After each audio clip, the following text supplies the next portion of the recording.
दिल टूटा है कभी और हार्ट ब्रेक के बाद आपने ये डिसाइड किया हो कि अब किसी से भी दिल तो नहीं लगाना, नो स्ट्रिंग्स अटैच्ड।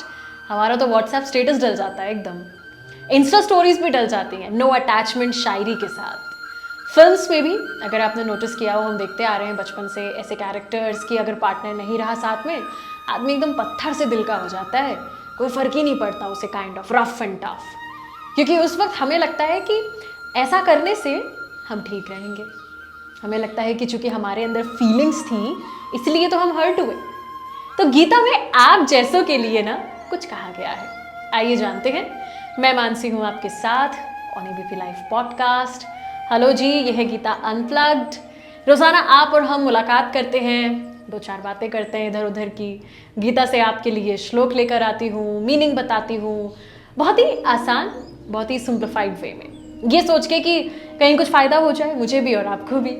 आज का श्लोक गीता के चैप्टर 2 वर्स 66, श्लोक नंबर 66। नास्ति बुद्धिर्युक्तस्य न चायुक्तस्य भावना न चाभावयतः शांतिर शांतस्य कुतः सुखम।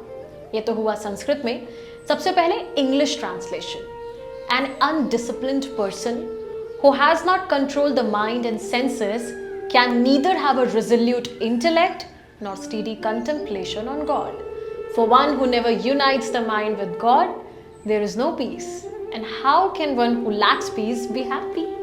अब हिंदी ट्रांसलेशन जो कि बहुत सीधा सरल सिंपल है, इस श्लोक का मतलब ये है कि जो व्यक्ति योग से रहित होता है, मतलब कि जिसका अपनी इंद्रियों पर कोई कंट्रोल नहीं है, उसमें डिसीजन लेने की कैपेसिटी नहीं होती, उसके मन में कोई भावना नहीं होती। भावना रहित व्यक्ति कभी भी तो शांत नहीं रह सकता। ध्यान देना, भावना रहित, भावनाओं का आपके अंदर होना बेहद ज़रूरी है, क्योंकि आप भावनाओं के बिना अशांत हैं। ऐसा अशांत व्यक्ति कभी भी जीवन में सुखी नहीं रहता है, ऐसा गीता कहती है। इनडिसिप्लिन्ड वो है जिस व्यक्ति का अपने मन और इंद्रियों पर कोई कंट्रोल नहीं होता। जब ऐसा नहीं होता तब उसका माइंड स्टेबल नहीं होता। जब तक माइंड स्टेबल नहीं है तब तक शांति कैसे मिलेगी, और जब शांति नहीं तो कोई सुखी नहीं। आई होप समझ आया होगा कि आखिर सुखी कौन है, वही जिसने मन को शांत कर लिया। आज एबीपी लाइव पॉडकास्ट में गीता अनप्लग्ड पर इतना ही। आपसे मुलाकात कल फिर से करेंगे, जानेंगे गीता से एक और श्लोक का मतलब। कोशिश करेंगे आपकी और हमारी लाइफ गीता अनप्लग्ड के थ्रू सिंप्लीफाइड रहे, सिंपल रहे, सॉर्टेड रहे।